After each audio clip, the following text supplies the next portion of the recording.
Well, the time is just gone 4:32 as we continue with our broadcast this afternoon on the Iftar Drive. It could possibly be the last Iftar Drive show, or it could not be, depending on the sighting of the moon.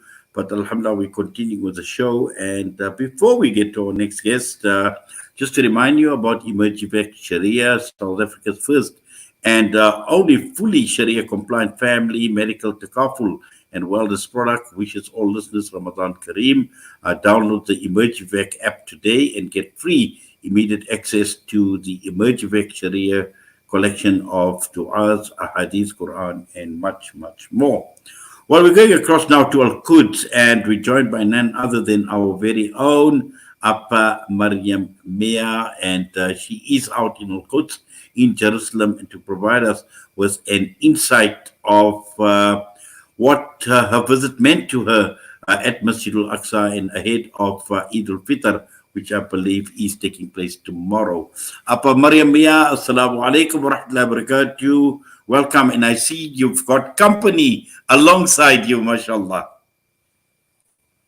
Assalamu alaikum wa rahmatullahi wa barakatuh wal maghfirah wal jannah. Good to speak to our entire Salaamedia family. Alhamdulillah, this is live from Quds. And in fact, I'm sitting here in Sister Uhud's house. You know, Sister Abir, Sister Uhud, who accompanied her on her last trip when she was here. It's exactly almost a year that she's been here. So we're currently visiting at Uhud's house. We are planning this broadcast live from the Al-Aqsa precinct, but it's really, really windy. So you wouldn't have been able to hear us. And Alhamdulillah, Allah connected me with another beautiful sister, mashallah, here in my visit. And I'm sitting with Sister Uzma Satar, and she's from the UK, and she's also here making ziyarah of the Aqsa precinct here in Jerusalem.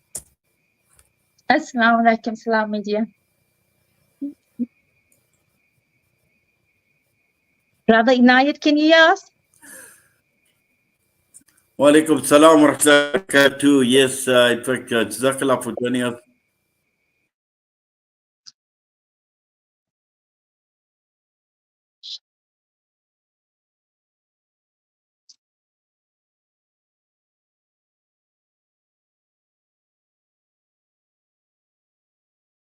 A problem trying to okay, what we'll do is we're going to go for a quick break, and let's see what Brother Inayat, we can hear you. Oh, you can hear me. Okay, perfect. Yeah. No, that's why I said I'm not too sure the network is yeah, I think what you do is just continue. Let me do that. So Alhamdulillah, it's energizing here, it's electrifying here. Everybody is in an Eid mood, but it's a rather somber mood, as you can imagine.